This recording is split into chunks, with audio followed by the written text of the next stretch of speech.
What is going on, everyone? I'm Sir James from Gamerfuzion.com, and today I'm here to give you my review for Total War Rome 2. Now, Total War Rome 2 is a real-time strategy game where you get to play as many factions within the game while you conquer many lands, form diplomacy, and of course defeat your enemy. As for the overall graphics within Total War Rome 2 are pretty much alright. There wasn't really anything spectacular in terms of the graphics department. The character models looked alright in terms of the detailing, and of course one thing I do like in terms of how things looked was the actual overhead map where you get to see the layout in terms of the different territories you get to take over across the land.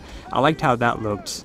But overall, in terms of the graphics, they're pretty much alright, nothing special. As for the gameplay, the overall gameplay within the game is easy to understand. Within the game, you're not just building an army and going off into battle. This one requires more than that. You have diplomacies, which you're able to form, which are pretty easy to manage. You also have to make sure that within the people in your city, you have to make sure that they're happy. Because if your city's not happy in terms of bad taxes or whatever it is they may be, they actually may form a rebel squad to come and take you out, basically trying to overthrow you, which is a really nice conflict. So it's nice. Basically, if your city is happy, your units and how you perform on the battlefield are going to be much more successful than having in a city where everyone pretty much hates your guts, into where you're not going to have great support for you on the battlefield. And of course, what's great about having good support within your city is that you even may form new alliances, or you may even get some reinforcements during some desperate times, which is a really nice thing. Now, in terms of the battles, you have different situations. You have in-city battles, on the open field, and ocean battles, which are actually pretty fun. Now, in terms of the battles, they're actually very simple within the game, because what I did notice that no matter what difficulty level you're playing against the AI is kind of a mixture of different things due to the fact this game has numerous amounts of bugs within it. I did notice several times where the AI did not do anything within the game, to where I basically steamrolled, or there's these portions within the actual map where you have basically kind of like a capture the flag thing. It's basically a point, basically like a conquest mode, where there's a flag and a point of the battlefield, and if you control it for like 60 seconds, you automatically win no matter how many units are within the game, which is a really cheap and easy way to win.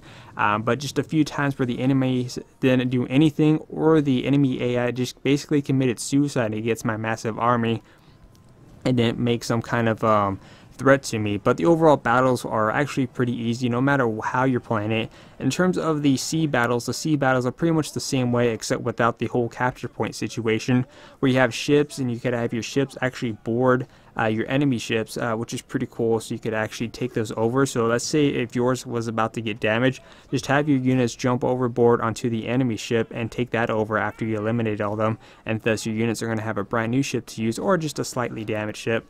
And you even have abilities where you could ram the smaller ships within the game and destroying those completely, as long as you have a bigger vessel, which I thought that was a really cool concept. But the overall gameplay is actually quite simple. You're able to form different ranks within the games. You have different abilities you could use. You even have war elephants, which are actually really useful within the battlefield, that basically dominate the enemy forces no matter how many units they have. Even some cool units such as the Spartans, which I've used quite a bit during my gameplay. The Spartans are pretty cool, which come in the culture pack as a separate DLC for about $7 or $8, which is a bit overpricey. But if you happen to pre-order the game, then you had gotten that for free.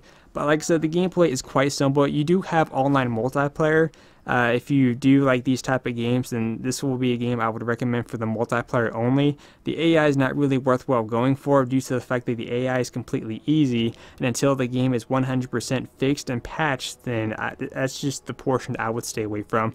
But if you happen to be a newcomer, then I say go against the enemy AI and play the prologue, because you're going to learn all these different things to help you improve on the game, and basically just learn all the basic concepts. But the gameplay overall was pretty much alright, but the multiplayer is where it's at within this game. As for the sound, the overall sound within the game was also really good. There's two things I enjoyed about the sound. The first one was the in-game soundtrack, due to the fact that it has this really nice tone that picks up during the battle phases.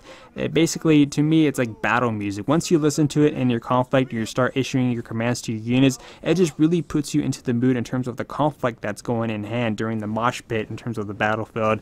And the other one is the actual speeches that the general gives your units before the actual battle commences. Basically, once you're on the battlefield, once you choose the start button to commence the actual battle and your units are marching on to the enemy's forces, or you're waiting for them to come to you, your general gives a great speech to your units, and I thought that was really moving at times. It's like, wow, that's a really good speech. It really got me pumped up and ready to go in terms of the battle. But the sound department is really good. Like I said, the in-game soundtrack and the speech that the general units give your units in the beginning of the game is actually really enjoyable.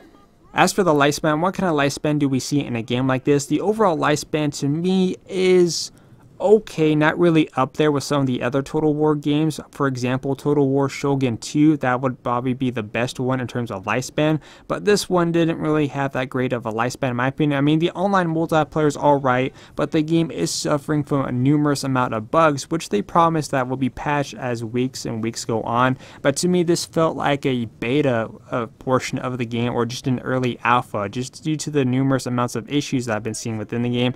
Now, there have been a few patches already, but still, the game doesn't feel 100% complete yet. It feels like it's about 60% complete and still needs more work added to it. But the overall lifespan is okay, just not as great as something you would find in Total War Shogun 2. As for the innovative, was there anything new here, or was this something that we already seen before? Now, comparing this to previous Total War games, to me, this one is a big step down to what made some of the previous one great. For example, Total War Shogun 2.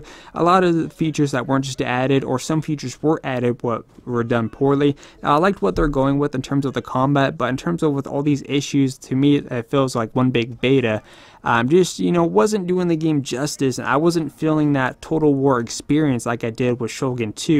But in the end, I'm going to give Total War Rome 2 a 7 out of 10. If you guys would like to see some gameplay, you guys could check the link down below. Anyways, I'm Sir James from Gamerfuzion, and remember, Gamerfuzion empowers your gaming.